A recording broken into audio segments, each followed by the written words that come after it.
Ladies and gentlemen, welcome to Hero Movie Podcast, your greatest source for superhero movie and television discussion in the multiverse. I am your host, Adam Portrais, and joining us from on the road in his own little nightmare, Sean Kovacs.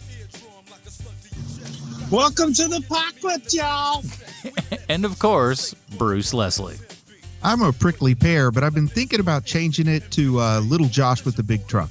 Little Josh with the big truck, and we're driving our big old truck all the way through the first 2 episodes of Daybreak on Netflix. Apparently that's a comic book thing. Maybe we'll talk to Bruce about that and he'll kind of figure it all out, fill us in where this post-apocalyptic, what would you call it? I would say it's a action comedy zombie, or Mad Max Fury Road meets Ferris Bueller.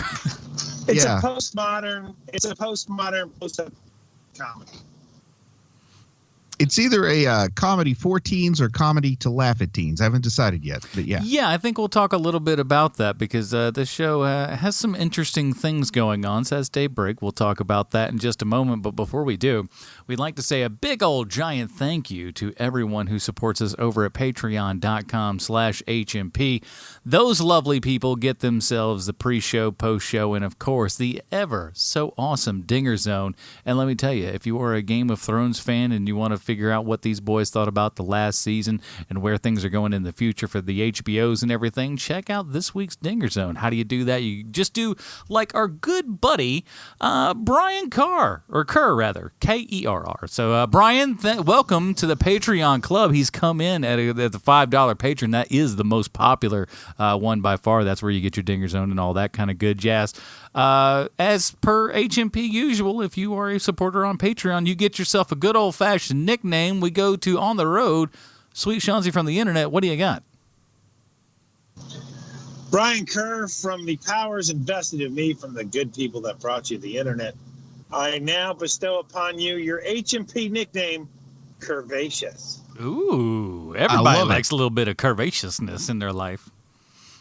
So if you would like to be just like Brian and help this show kind of soldier on, pay the little silly bills and everything that come up every month, because Lord knows they do, whether you like it or not, head on over to patreon.com/HMP and join up today. I think we got probably around 40 plus people helping support this show, and we appreciate every single one of those people, no matter what the level. And you know what? I want to be on the level with you guys, and I am ready to talk about Daybreak. Let's go ahead and listen to the official trailer, because I didn't have time to do a fake one. Buzz, buzz, Hornets. It's another gorgeous Glendale morning where it's always 82 degrees of opportunity. I look at you scholars and I see infinite possibilities. So don't wait to throw yourself into becoming the best you that you can be. Some say you're a lost generation, but with a winning attitude, you can conquer the world. Seize the crowd! I never underestimate the optimism of youth, because I believe the children are our future. So where do I see myself in the future? Crushing the apocalypse.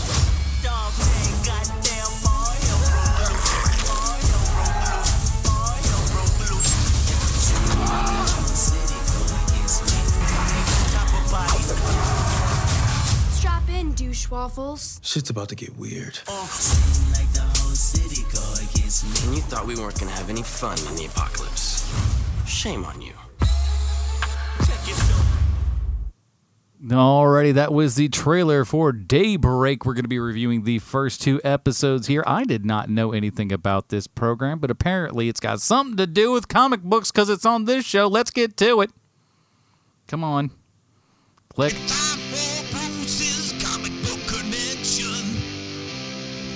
Bruce, comic book? Really? This show? I don't get it.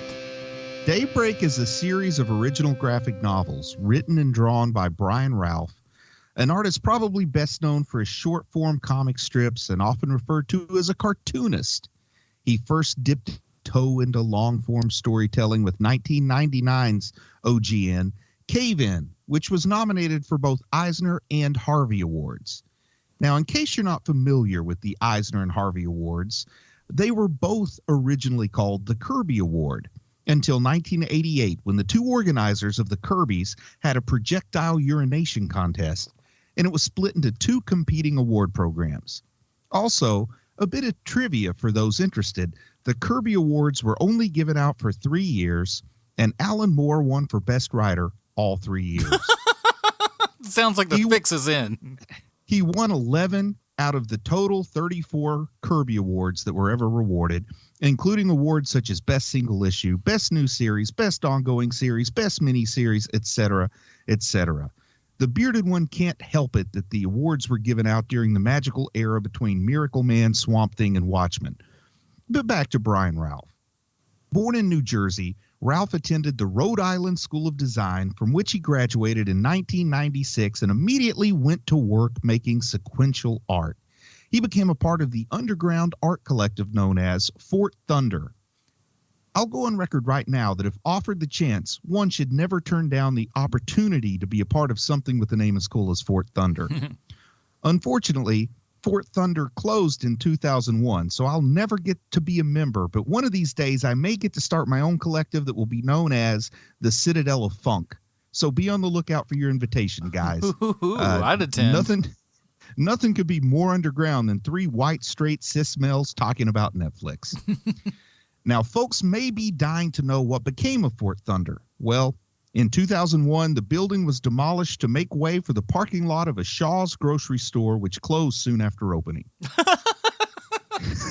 Because no one likes Shaw's, and you know it. That's a surefire sign of a society that values art and creativity right there.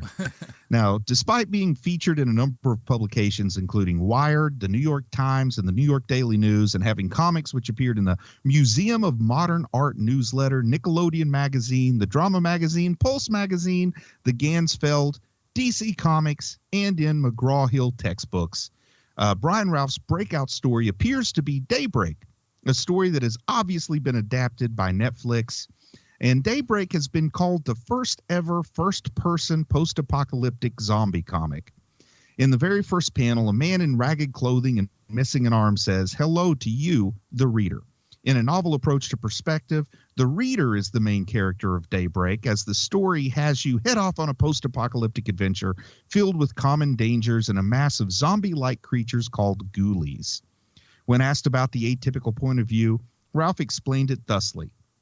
"I think that came about because a part of me was thinking about video games. I wasn't playing video games, and my students and people I knew were talking about playing video games, and I was sort of jealous about the way they felt so immersed in the adventure, and I just had this thought. How do I make a comic be that immersive experience? I thought, what if all the characters talk to you and you're able to make decisions somehow in comic form? It was just enough of a clever idea that it got me thinking of new solutions all the time. This is unique, and I've been doing so many comics, drawn so many pages of comics that I felt like maybe I was getting in a little rut. And this new idea and a new way of telling stories that it kept me super engaged, thinking of new solutions and new problems I'd have to solve." End of the quote there. After the show made it to Netflix and Ralph watched the first few episodes, he had this to say. "I remember myself sitting down and drawing that book all those nights and being super engaged in what I was doing. Really, just genuinely drawing that comic for the love of telling that story. I wasn't doing it with any Hollywood vision in mind or, oh, this would be a great movie or TV show. I was drawing it just for the love of comics, and I really enjoyed sitting down and spending time with that character and problem-solving different situations. I think when I look back, it was just a real pure moment for me as an artist, just doing something I loved." And that, my friend, seems like the perfect statement to take us into our review. Now, Bruce, had you read any of these books or anything? I'd never heard of this. I found out about it after the fact. Someone introduced me to the Daybreak show and said, it's pretty entertaining. You might want to watch it. And then I kind of found out it was based on the comic. And I've, looked at a couple of pages of it, but I haven't read it. There's 3 trades of it, 3. Well, they were all written in long form, so they're not really collected trades, but they're OGNs. And no, I haven't read them. But the art style is very cartoonish, like it's different than what you might picture in your head after watching the show. I wasn't noticed, but when you were doing it, I was like, well, let me go and take a look and see what this book kind of looks like and everything. And the art is actually very interesting. You're right, it is cartoonish, but yet with a level of honestly polish and backgrounds, which is actually something that a lot of comic artists kind of struggle with and everything. But this guy apparently does them like actually quite well. Yeah, more than what you'd expect from one of those hacks at the New York Times. Yeah, I mean, let's be honest. Who knows? I mean, who's even heard of that even, right? It's Yeah. 21st century. So if I can start us here, Bruce, I have an admission to make, which is that usually if you have suggested something, I have a tough time with the thing that you have suggested. Whether it be that horrible Bruce Willis movie that you constantly put on to the Patreon vote, or you know, stuff like that. This show here. This show is incredible, and this show is not at all what I expected it to be.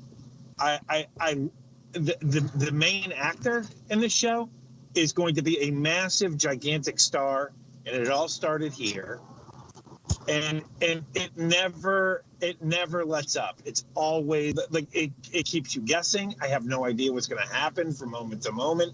It's terrific. Thank you for introducing this to me. It's incredible. I was a little bummed out on that back-to-back Bible Man and French Crow, and I really wanted to review something enjoyable to talk about. Also, Joker, though a good movie, a real downer. So I was looking for something fun. Well, this is it, because this is terrific. And this is one of those shows where I would have totally gone past it on my Netflix feed, because I'd be like, Daybreak? Who's that kid? Never mind. Not made for me. That kid, Colin Ford, he was on Supernatural, which is interesting because I think it's a little bit interesting. I think maybe we have Supernatural fans that are making the show, because some of the things they've added that aren't in the comic book include the character Sam Dean, and of course the two leads in Supernatural are Sam and Dean Winchester, and Colin Ford here played young Sam Winchester on Supernatural. Yeah, I mean, he looks like whatever that kid's name is. He looks just like him. Exactly. But yeah, I think we got a good cast here too. I don't know, maybe we'll get into it a little bit more before I start talking about a couple of other members of the cast I really like. But this show was in development for about 7 years. Wow. The comic came out in 2011. Within a year, some guy in L.A. read it. I don't remember the guy's name, but he called Brian Ralph up, and they started working on, is this a movie? Is this a TV show? But they've spent 7 years turning this into what we got. Didn't think it'd be quite that devastating.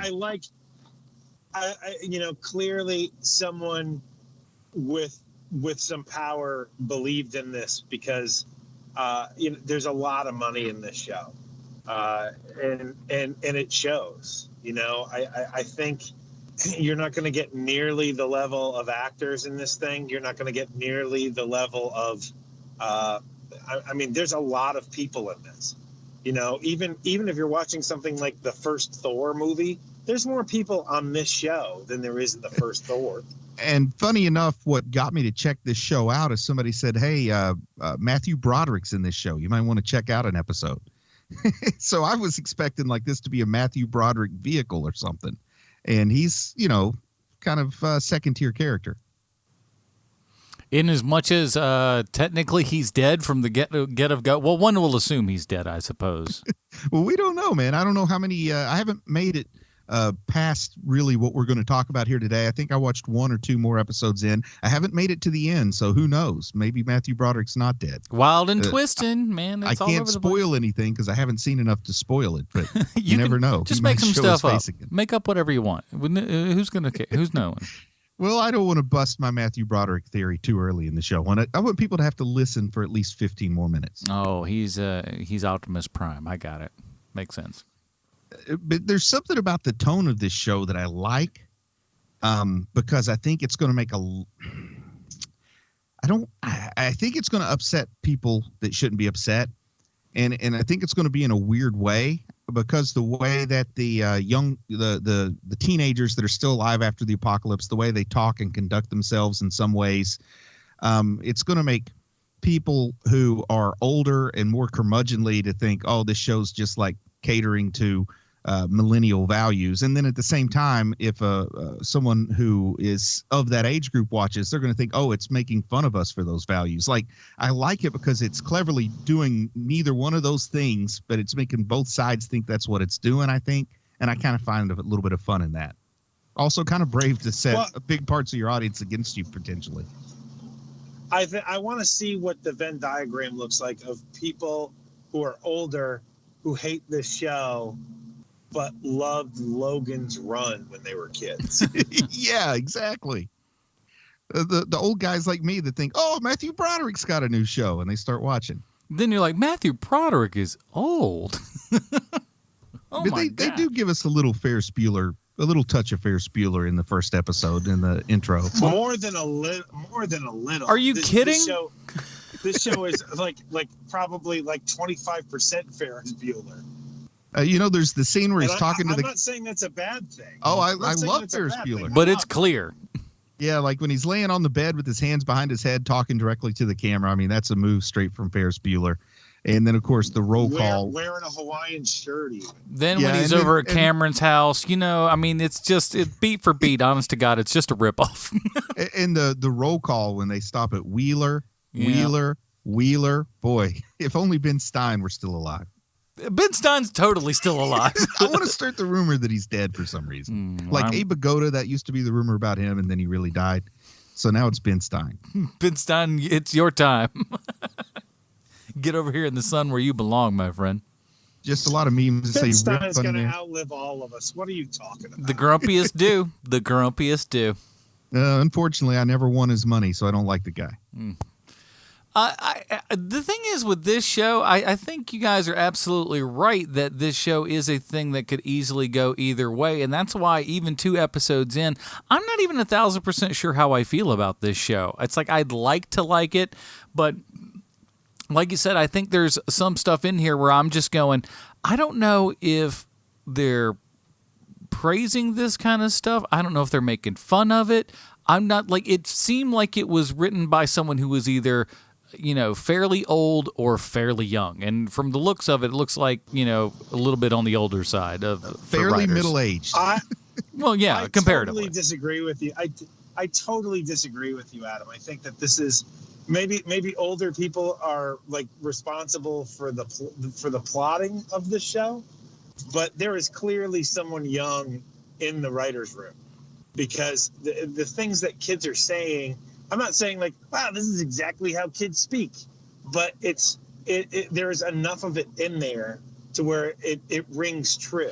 No, I think you're absolutely right there, and I think it does, and I think it does have that feel. And given my job, I hang around kids that are usually around 21 to 27 every day, so there's a lot of this that goes on, and it feels good for the most part, but it also feels, I don't know, at least in the way that it's presented, feels like somebody kind of peeking over and looking at someone else's notes and going like, this is what the kids are into today. I think it has a little more veracity to it than that, but it's also done in such a way that you can see into it what you want to see into it. If you want to see it sort of taking the side of the younger folks, you can. If you want to see it poking fun at the younger folks, you can. And realistically, it's doing a little bit of both. Yeah, and that's honestly how I felt the whole time. I'm just it was that kind of head scratching thing of going, I'm not 100% sure what I'm watching here or the message that they're trying to convey. And I did go back and forth with like, oh, I get it. I see what they're doing here. It's a little transgressive. They're doing this kind of thing. And then other times it was just like, I feel like you're trying too hard. And they found an interesting way to take like Mean Girls or Clueless, the best aspects of that, mix it in with some of the best aspects of Zombieland.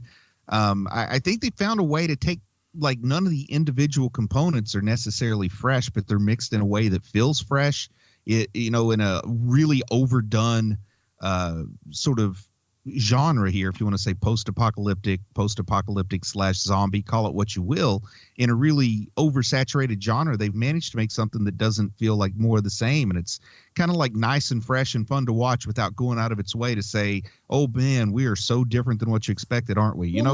It just feels like this is somebody's, not somebody's, but a group of people's vision, and it came out and it just kind of has a certain freshness to it. I like it. You say that, but at the same time too, to me, it's just like, I mean, it's a fresh way of going about it, but your freshness is derived from derision. You're looking at all the other things that have come in the past and just going like, hey, we're gonna pepper a little bit of this. You've gone to the smorgasbord of television and movies and picked out your the best things for your plate. I don't think there's anything wrong with that. But No, like I said, nor do I. no ingredient is fresh, but they're mixed in a fresh way, is what I said before. I think it doesn't feel derivative, even though you could say that there's a lot of parts that are derived from other things. And more than once they say out loud, hey, this isn't The Walking Dead, like in the show. Yeah. What this reminds me of most is this property here is basically what the Boy Scouts Guide to the Scouts Guide to Surviving the Apocalypse, or whatever the name of that really long title. I saw that in theaters, and boy, was it awful. And that's what I'm saying, is that this is the good version of that movie. That's true. Is that, they have the better name for their property because that's a pretty solid name. Yeah. Whereas Daybreak is a terrible name, but everything else about this is 1,000 times better than that piece of garbage. And also an interesting spin on the source material, because if this was somebody who was 100% devoted to the source material, this would be made like Hardcore Henry. An interesting movie, but I don't know that it was a big hit, and I didn't spawn a lot of imitators, so I don't know that any of us would be enjoying this show if it was made from that, made like a first-person shooter video game, which is what sort of inspired the comic. So there were like creative minds that saw what worked in the comic, but understood it wouldn't work on screen and fleshed it out a little bit. And then they're just like, oh, we'll take all the parts that we like from the Road Warrior. Well, of course, man. I mean, there's no mistake about that. And bring it on.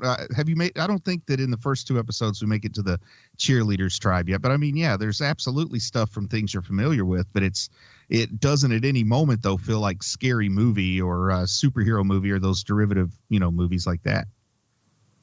Now, the guy that plays Josh, riddle me this, and maybe I don't know. Is he wearing a wig? Does anyone else think that's a wig? Dude's like, what, 22 years old? Why would he have a wig? It looks like a wig. It just looks like a wig. Have you known many people named Colin? A couple, yeah. They all tend to have hair like that. I mean, they just are gifted with good hair. I don't know. Colin is the name, the hair like that. I knew a Colin once had flowing cascading. The thing to me hair. about that kid is that he has that innate like goofiness to him that like he's a good looking kid, but there's something goofy about him that ingratiates you to him. So I don't know this kid from Adam, but I really I've never heard anything about him. Like I know some of the work he's done, but I don't know anything about him offset. But he could be the biggest wang in the world, but there's something about him where you're just like, hey, I like that dude. And that totally helps for something like this, where you have to instantly like this guy, because immediately, he's got this kind of a strike against him already, because it's a zombie movie / TV show. They're stealing from Ferris Bueller's Day Off right off the bat. So you'd better like this kid right away. And they found him. I mean, this is the guy. And I also kind of liked a statement that he made. I think it's somewhere near the beginning of the first episode, where he said he's an kind of an outsider. And they explain some of that. You move from Canada to Southern California, you're an outsider. But he also says, essentially, if he were part of our generation, if he were a Gen Xer, then he could just become like a nerd and be into comic books and Dungeons and Dragons and stuff. But unfortunately, the mainstream has so appropriated nerd culture that there's nowhere for true outsiders to turn now. I found that as an interesting concept. I don't know that I'd want to be a young outsider now. I don't know where this kid's from, but the fact that he said sorry really made me believe the Canadian. And I was just like, oh, he sold it. I bought that. I think there's no doubt that kid is Canadian, because he worked on a Canadian TV show. No, forever. Born in Tennessee, baby. Born where? Oh, really? Nashville, Tennessee. Get man. here, really? I wonder if he was born when I was living in Nashville. 1996. No, I wasn't living in Nashville yet. He'd probably already made it big by 2001. Actually, he started acting at 4 or something. So That's what yes, I'm saying. the He answer probably is had already yes. made it big by the time I moved down there.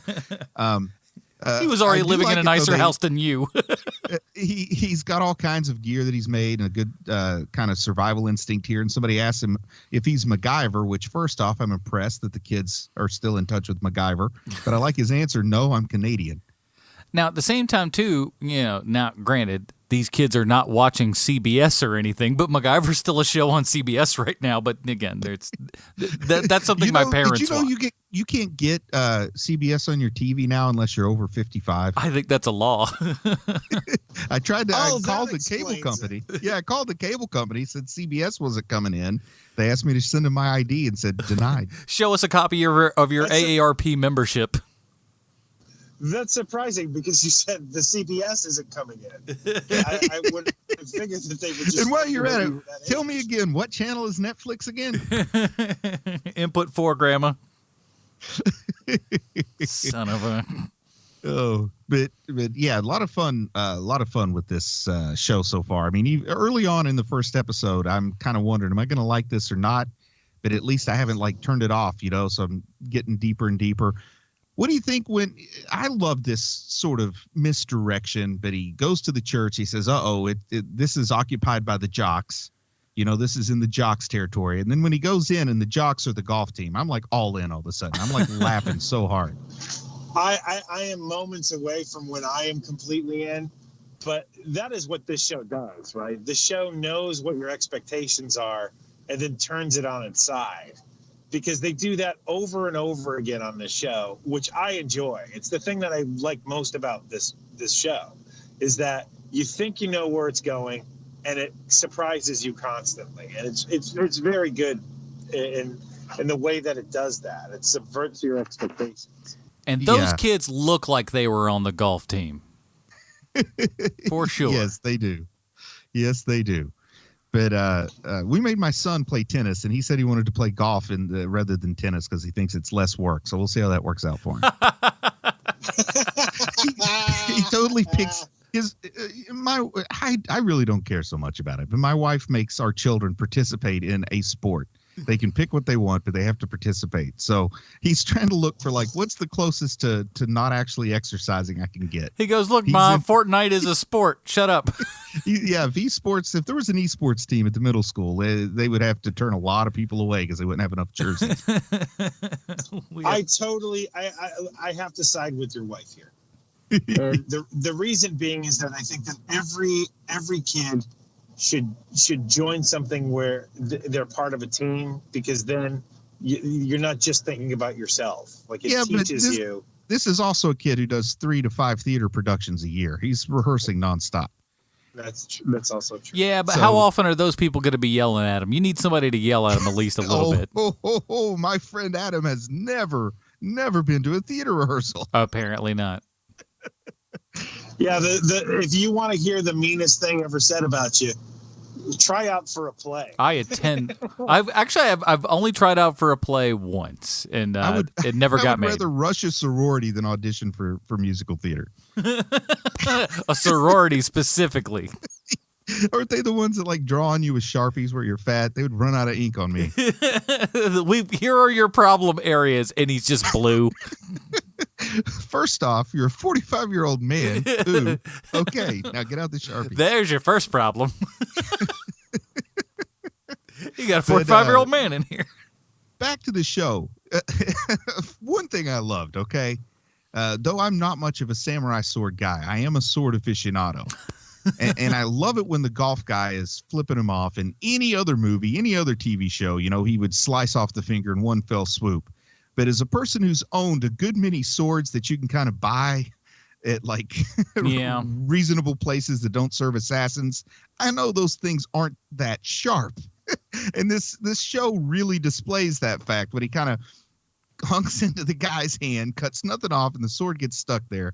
That's about right for the sharpness of a sword you're going to buy or find in the apocalypse, in a hardware store or sporting goods shop or wherever you found it. Yeah, even if you touch those blades on most of them, it's just they're not sharp, but it's sharp enough. You still wouldn't want to get hit hard with it, No. It's imagine a really big butter knife. Yeah, it would probably hack in about a quarter of an inch like it did. Enough veracity behind it. You're breaking a decent amount of skin, yeah. Yeah, but, also at the same time, it's not like he had a grinder to hone down the edge on it or anything and start slicing grapes in midair. Like that's because you got high schoolers. You don't start figuring that out till you get to college. And that is the moment. That is literally the moment that I was completely sold on this show, because not only does he not slice through the finger, he misses the finger and he hits the hand. And it doesn't slice through the hand. I mean, it realistically gets stuck. It doesn't slice through. It just holds it there. And the kid turns into a giant sucky baby because he's like, oh my God. It's so funny. So funny. Now, this is what I think could be a polarizing moment for a lot of people. But when he pulls off the rescue, we find out that in the trunk isn't the girl he's in love with that he's sworn to find in this apocalyptic landscape, but rather it's Angelica, who is, the mean, precocious 11-year-old kind of trope, like the kid from Heck You Have to Babysit trope. You mean the Bruce Leslie special sauce to any television or movie program? That maybe the second that kid showed up, I instantly knew who your favorite character was, Chris. And you know what's weird is she was my favorite character until you guys pointed out that that's kind of like the character I love. I didn't realize that the reason that she was my favorite character till just this moment. But you have hit on it. I love those little butt kicking preteens. He doesn't know why he loves what he loves. He just loves it, and when he sees it, he just goes, "That's the thing that I like the best." I like the little girl who can just give a beat down on the high school kids. Yes. Throw a few dirty words in there as well. It's just like, I could do without the dirty words. But an 11-year-old with a flamethrower, how often do you get to see that? First of all, I'm going to have to yell at this little girl for her flamethrower technique, to which to say there is next to zero. Hello, what are you doing with that thing? She's just lighting it off. Wait till you get into contact with her, sweetie. Come on. She's nowhere near as adept with the flamethrower as 11-year-old Adam. You're not gonna torch up a zombie-esque woman coming at you when you're just like 15 feet away, just kind of giving a little burst shots. I'm running out of fuel. Oh, you mean the time that you pumped it 17 times in the air to show us that fire was coming out? Yeah, maybe you should have done that and just waited to light her up. That's what happens when you let 10-year-olds run the apocalypse. When my son was in elementary school. And we're very, very privileged and honored to have a Medal of Honor winner that lives here in Huntington. He's actually from this area. He won a Congressional Medal of Honor in World War II. And he came to my son's elementary school and talked about being a flamethrower operator in World War II. So it's kind of jarring for the elementary school kids. But yeah, he still talks about the guy that came and told him about the flamethrower at school. He loves flamethrowers now. Let me tell you, you've never lived until you smelled the burning flesh of another man. Like, whoa. Pretty sure they've been banned by the Geneva Convention, but you can still use them in an apocalypse. You tell them that. They're just having fun over there. You can't quit them. See, when I was 11 years old, I had the standard Aquanet and a cigarette lighter flamethrower. Oh, everybody had one of those, and you just wow, what a dangerous world we lived in. Thank goodness at some point all of our moms switched to mousse or gel or something so that kids today. Or you had like the pump hairspray as opposed to the more aerosol stuff, because the pump so really that's more like a fireball spell than a flamethrower. Exactly. You got a couple of those in, but you're not lighting up the night sky with that one. That's leave that to the good people at Aquanet. Sean, did you enjoy playing with fire at an inappropriately young age? I did not play with fire when I was a kid. I was more of the I was constantly playing sports, like constantly. I didn't have time for fireballs and stuff like that, or like I wasn't left by myself a lot, that kind of thing. So I'm going to assume that unlike me, you didn't go like build a clubhouse in the junkyard with your friends in second grade. No, you're thinking of the Cadillac Cats from Heathcliff. Oh gosh, what a world I wanted to live in. Oh man, up until through the fourth grade, fifth grade we moved away, but up until the fourth grade, I did play in a junkyard on almost a daily basis. So, no, we were more of like the, hey, we just got out of soccer practice. Let's start an impromptu baseball game. Like that's literally how we were. Oh man, yeah, I bought a machete all by myself at 8 years old. So different lives. That is a different life from mine. Yes. But so the little girl, Alvia Allen Lind, as if I didn't already love this character, I decided to like see if this girl's done some work before, because I think she's pretty good. Found out she's the same age as my son, so maybe I'll do a little love connection there if he's looking to get a girlfriend. But anyway, she played young Dolly Parton in 2 movies. So wow, that's awesome. I'm also a big Dolly Parton fan. That's pretty Everybody's cool. a Dolly Parton fan. Yeah. So she was young Dolly Parton in Coat of Many Colors and Coat of Many Colors Part 2. And her older sister played Silver St. Cloud on Gotham. So it's a Hollywood family. Okay. Now let me ask you guys about this. We get to a point. I guess we'll probably jump a little bit all over here, but this is something I want to talk about that I thought was awesome. The whole teacher being locked inside of the mall there and everything, and she's going nuts, but she can kind of speak as opposed to the other kind of zombie-like creatures. Again, I think this is another slight Day of the Dead nod to everybody out there. But I enjoyed the unhinging of the jaw and all that craziness. I thought that was really awesome and super sick looking. And I think getting to the teacher, we just kind of jumped over the pacifist street samurai. Yes. I kind of like this character. I don't know. Did you pass over him on purpose? Did you guys like this character, or at least have some comments about the pacifist street samurai? I think he's fine. Go ahead. I do like this character, although the intro is pretty terrible. But I do end up liking this guy. Yeah. I really want to know where he found his armor, because that's pretty nice street samurai armor for the apocalypse. Listen, desperate times call for desperate measures and make men strong or some such nonsense. Whatever those cliches are. I'm thinking he probably already had that armor, but he kept it hidden so his football playing friends wouldn't know about it and make fun of him. But then once the apocalypse hit, he sort of was open about who he was. That does kind of ring true, because we do find out within these first 2 episodes that he's gay, and that he obviously seems to be into the samurai stuff and all this jazz. Did that start? He's a man who appreciates the true value of a sword. I can relate to that. You get it. But was he that kind of guy with the football team and everything pre-apocalypse? That's an interesting question. I like it. I think he was hiding a lot of things from the football team pre-apocalypse. Yeah.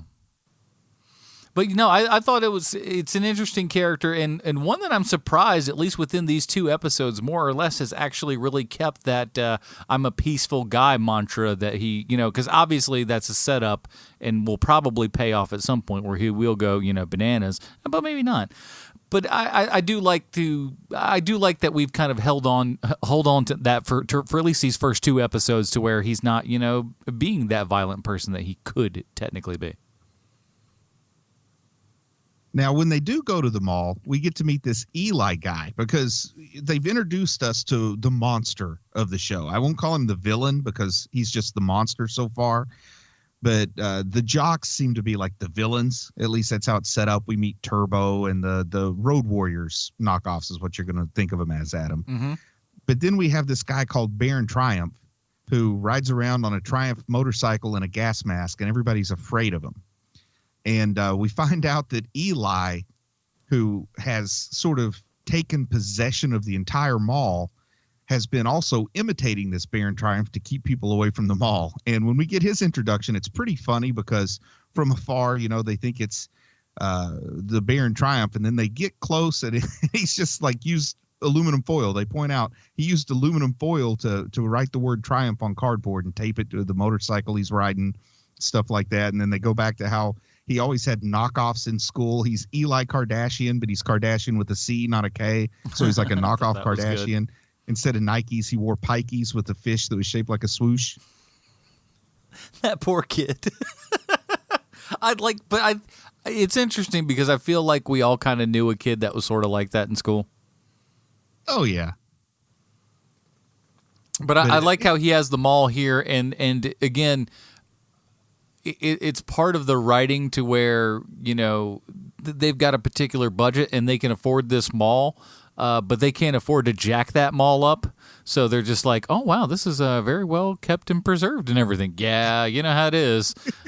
What with the budget not being as big as that is. So we just, you know, it's kept rather well for over this apocalypse.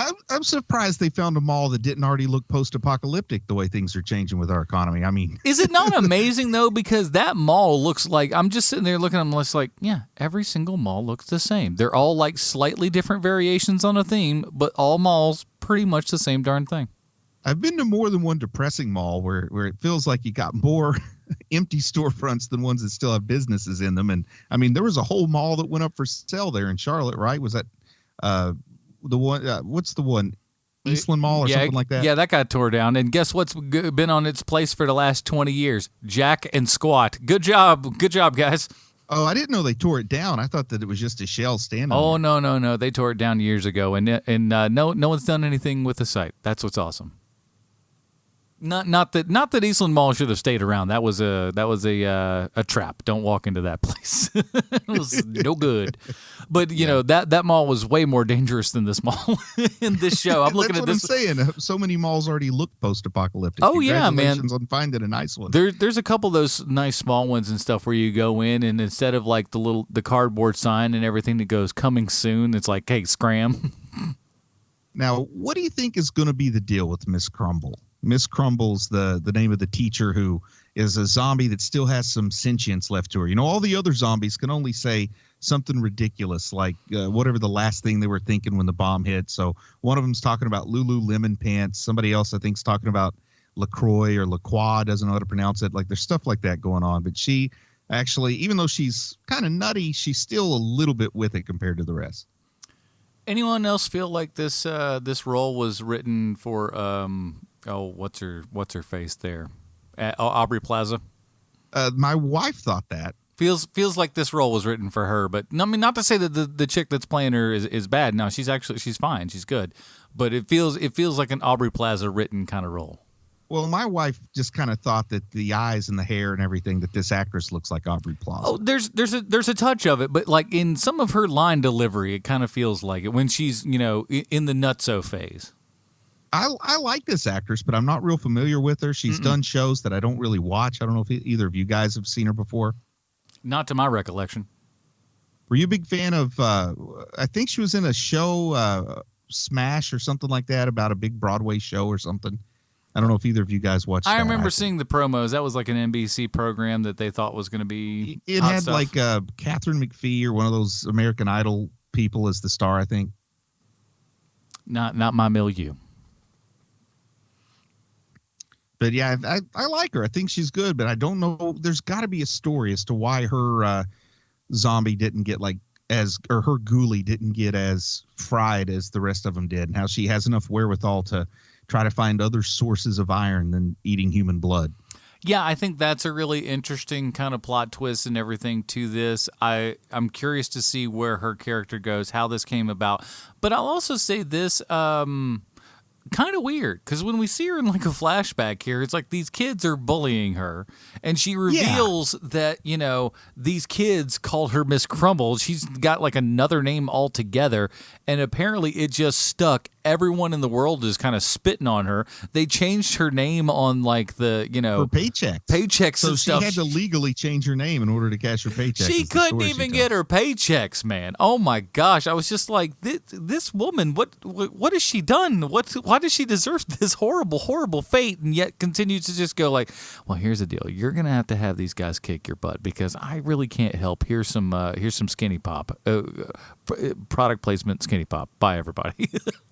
Man, there is a lot of that on this show, too. Have you noticed that? Would you like some smashed goldfish? That's the same bloody scene. And also, I felt it was kind of weird when they were hiding in that rack of pants together or whatever when they're hiding in the mall. And career opportunities, hello. That's where that's from. Okay, well, when she's offering him the Skinny Pop and the goldfish, I'm almost thinking, like, where's this going? Is she going to, like, come on to him or something? Like, it was weirdly, like... I don't know, just weirdly familiar there. I was wondering, was there going to be something playing out like there's something weird there? But I think it was just the way the scene played. It's fine. He looks like he's 26, right? I guess. I mean, I don't think he looks that old. That's why he's got that wig on. Because he's got a receding covering hairline up like that covering up that Jason Statham chrome dome underneath. I know what you got there, baby. Come on. It's all the horse testosterone that Colin Ford used to get so buff. Hey, I will say this. I do want to point out a couple of things here.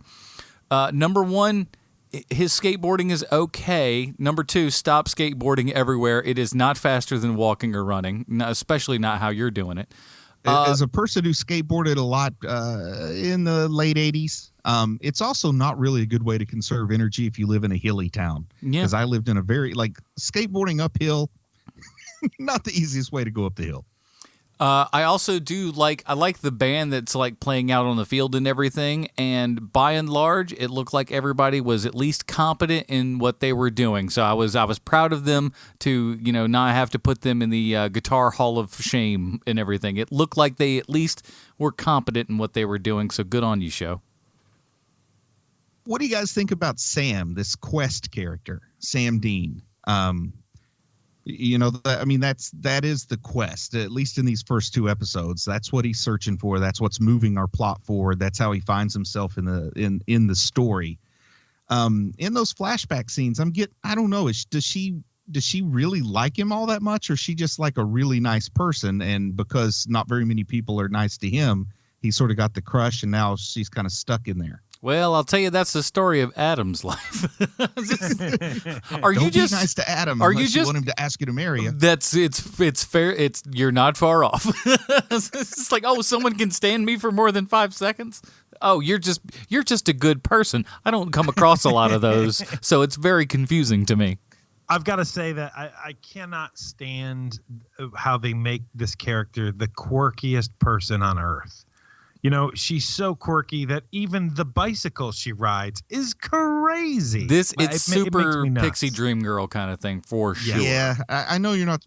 I think people frown upon using that term, but yeah, it does have a lot of that Garden State Natalie Portman. Listen, you've got this, this light-eyed, blonde-haired girl and everything. She's got an accent. It's just like they're building this up to be just, come on. That's just what every teenage dude wants. It's like this girl is coming through and then hey, let's go make videos about how we love everybody and everything's Here's the freaking thing. awesome. She goes up to people and tells them what she loves about them, but she also videotapes it and posts it. So it becomes narcissistic rather than kind. Welcome to the 21st century. This is where we live and how we work now.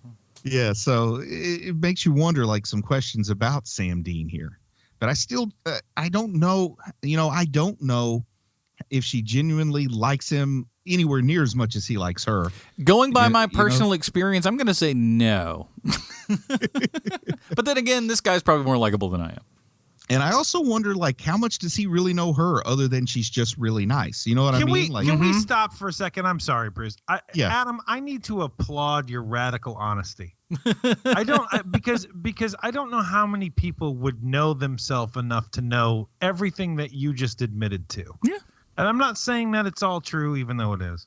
I'm not saying it is all true, but it is just knowing yourself enough to know everything that you just said is very applaudable. Very good job by you, sir. I'm trying to grow as a person. It's a journey, but we're getting there bit by bit, I think.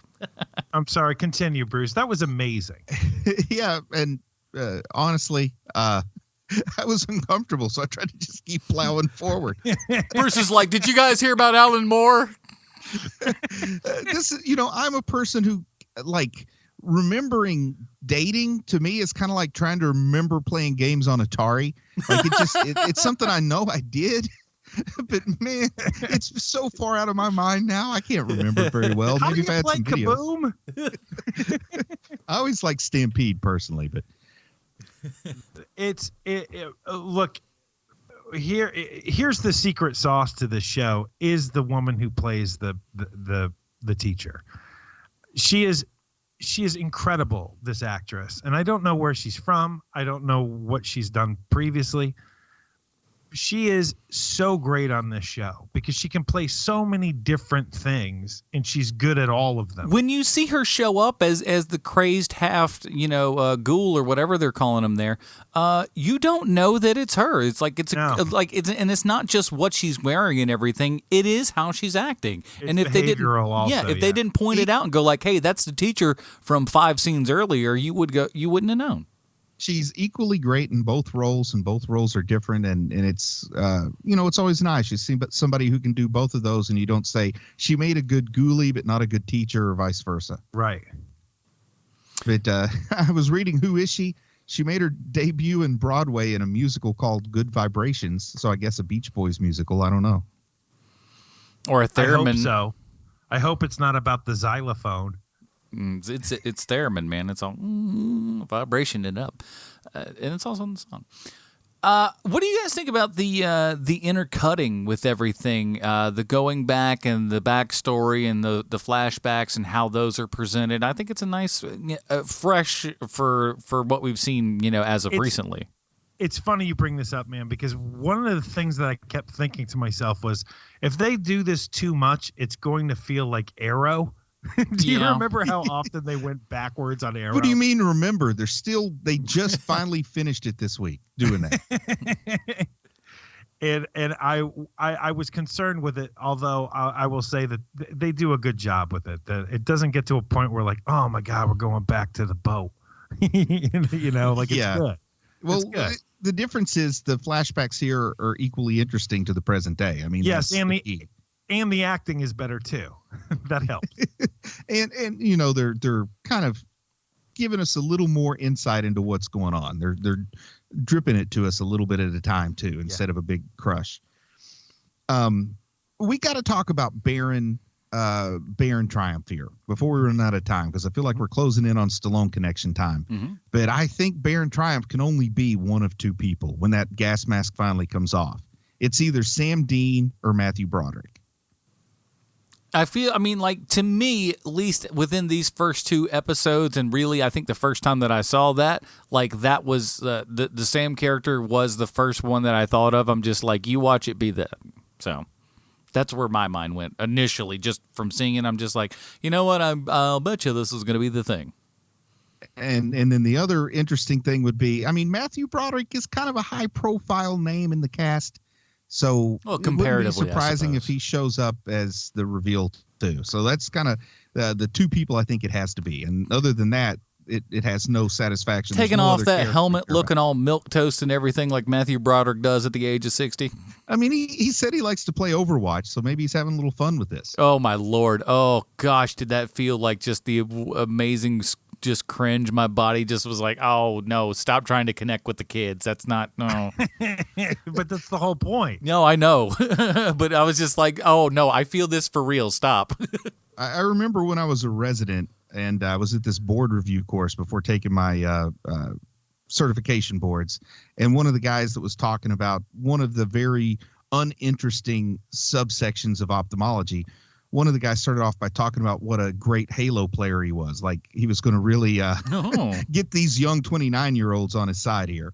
But that's kind of what that felt like when that was going down there, when he's talking about that. And there was also there was some crazy guy from Alaska that used to run for president.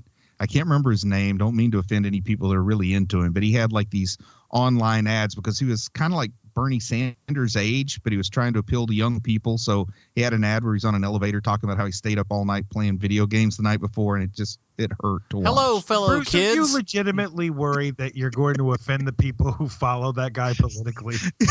Are you actually honest to God? Everybody has a rabid fan base now. We don't want to talk about numbers, but we have a lot of listeners in the Alaska area. The people that like him will say I'm making fun of him. The people that hate him will say I'm plugging him. There's no winning when you mention a person that's in politics. Or anything these days. All I remember is the bad commercial where he's on an elevator talking about he's like 80 years old talking about staying up all night playing video games. You kids ever get a Kill-tacular? No? That's because you're not cool. But, it'll be totally unsatisfying if at the end Baron Triumph pulls off the helmet And then Josh goes, "Mom, it's you. You survived." And we've never met Mom, like even in the flashbacks. I mean, something like it's that. It's a real crummy, just like nothing. It's like, we have no idea who this is. Why have you built this up to be such a thing to give us nothing? It reminds me, like when I was a kid one time, I was watching some wrestling on TBS, as I used to like to do. And some new masked wrestler comes into the ring and he's wrestling. They rip off his mask and the announcers go, "Why, that's Hacksaw Butch Reed." I mean, like Hacksaw Jim Dugan is Hacksaw, but this guy was like Hacksaw Butch Reed is the name I'm thinking. And I'm like, I've never heard of this guy. And I've watched a lot of wrestling, and they're saying it like he's a household name. Like they might as well have unmasked Randy Mulkey for all I care. Like it was just bad. And that's what I would be worried about is if they unmask this guy and it's Hacksaw Butch Reed, I'll be disappointed. Yeah, I think you're going to be fine. I think I think everybody knows that that's Matthew Broderick. Fox did the same thing. You remember that, like the whole magician specials and everything, and they're like, he's finally going to reveal himself, and he takes off his mask. He's like, "Hi, my name's Ricardo," and no, it's like, and we were all supposed to be like, "Oh yeah, that guy," but everyone's like, "We don't know who you are, dude, but you just ruined a lot of magic tricks, so good." I don't know. I just looked him up on Wikipedia, and Butch Reed's first name was actually Bruce, so maybe I should have liked the guy. Huh. One in the same. Now, before we get to our final recommendations for these first two episodes, and if we'll go and watch further episodes, we need to ask ourselves the most important question any podcast can ask of themselves is, how does this relate to Sylvester Stallone? Why, thank you, Adam. I have a prepared statement. But before that prepared statement, I must say that I did not proofread this, so let's see how this goes. We call that a portrait. Today, I want to talk about Beatrice Loera. She was the base camp production assistant on Daybreak. Now, on our stupid podcast, I've made fun of every type of position someone can have on a movie set, but one job you've never heard me ridicule is production assistant, and there's a reason for that. A production assistant is the lowest rung on the movie-making ladder. They work a flat rate, generally work 15 hours a day, if not more. Everyone treats them like crap. And the joke that everyone makes is, do you get coffee for people? They hope they can get coffee for people because that's a pretty sweet gig compared to the other jobs they have, like taking garbage to the dumpster, having to take an actor's dogs out to crap, quietly angering neighbors trying to calm them down, and of course, having to endure being hit on by creepy older single people. They make no money. They get no sleep. And they get yelled at more than Adam when he attempts to read an email. And hopefully, Beatrice Loera didn't get yelled at too much when she was the PA on Creed 2, starring the meatball sub of acting sandwiches Sylvester Stallone. It'll be interesting to see what stories come from the set of this sequel in the next few years, but for now, we just have to guess. And there you have it, HMPers. This week's Stallone connection is Beatrice Loera. You're welcome. I'm Sean Keenan. You're welcome. You know, Bruce, don't you just hate it when he goes directly to the obvious connection? I mean, we all saw that coming down Front Street. The day camp counselor? I kind of lost track of the job title along the way. It is base camp production assistant. Oh, okay, even better. Those are the ones that tell you whether or not you can hit the height of Everest there once you get to that middle camp. That is true. I think that's how that works. True. All right, so at HMP here, we have our own patented Robin rating system. Why don't you check that out out over at facebook.com/Hero Movie Podcast. Bruce, where do the first two episodes of Daybreak fall in the Robin rating system for you? I'm giving it a Tim Drake. Not going to be for everybody, but going to be for a lot of people. And it's good fun. It's something you can watch a little bit at a time. I don't feel like you have to burn through it. It's not like it's got a big whodunit to it or anything like that. It's just good face value fun. I think it'll resonate with a lot of people. And I think it's, good, solid, middle-of-the-road Tim Drake material. A nice change of pace after the last 2 weeks. Sean? I agree with every single thing that the gentleman from West Virginia just said. I love the show. It is a Tim Drake. It is a very high Tim Drake. I want to see what the rest of the show is like. But man alive, what a terrific show this is. Tim Drake. Interesting for me because I think, as you've probably heard over this last hour, I've probably been maybe the most critical of it, but even that is not the biggest of criticism because the show, while I do have some questions and concerns with tonal efforts and things of that nature, While watching the show, I keep wanting to watch it. The story is enough to compel me. It's only 10 episodes, so it's not like I don't feel like I have to sit down and watch it, a 12, 24 episode thing or anything like that. And having gone through 2 episodes, if I just went through, a couple episodes, every couple of days and everything, it wouldn't be too awful bad. So yeah, I'm going Tim Drake here as well, even despite some of my misgivings and everything. But I'd say give these 2 shows a shot, and you'll figure out whether or not you like this program for sure. So that is it, everybody. We have reached the end of yet another episode. And do we know what we're reviewing next week? Heck no, we don't, because we didn't discuss things before the show. Because sometimes you forget about all the stuff because you have to do all the other crap that's in there. And you know what? You know who helps make that crap a little bit easier? People over at patreon.com/HMP. Be like your boy Brian Kerr, who is joining up and helping support this here program. Captain Curvaceous over there. I like it. So do that, man. We really appreciate it. And the cool part is not only do you help support this show, and hopefully you like this show, and you'll get more stuff, more content. And who doesn't like more things, right? Bruce, where can we find more of you on the internet this week? I'd like for folks to maybe go check out the Redford Administration, a Watchmen podcast. We ask ourselves 30 questions, and then we answer them about the latest episode of Watchmen, the Redford Administration, a Watchmen podcast, REDFORD. And then I got a little super secret double probation project I'm working on that maybe I'll let out of the bag in the next couple of weeks. Yeah, there could be some. There may be some things afoot. Yet again, what's wrong with us? We don't know. Sean, please find me on Twitter at Sean Kovacs 4. That's Sweet Seansy from the internet. And check out the Redford Administration. We're doing some stuff over there. And if you like Watchmen, if you like the Watchmans, then come see it. Come see us over there. I'll tell you this, I can't speak for other places of business, but man, everybody at my work is all up in some Watchmen. Boy, we do have a large contingency of nerds at my job. I will definitely say that. So it's out there. People are digging it, and we are too. So check that out at the Redford Administration, wherever you find podcasts. Join us next week when we're talking about who in the wide world of sports knows. You know who's going to know? The people that stick around for the after show over at patreon.com/HMP. Boom, another plug. They said it couldn't be done. They were wrong. And but you know what? They're right about the end of this episode. So until next week, for Sean Kovacs, Bruce Leslie, I'm Adam Portrais. Stay super, everybody. Goodbye, Marty and Evie. Transylvanian. That was Gru. I thought it was more of a Gru going on. No, it's a little Gru-ish, yeah.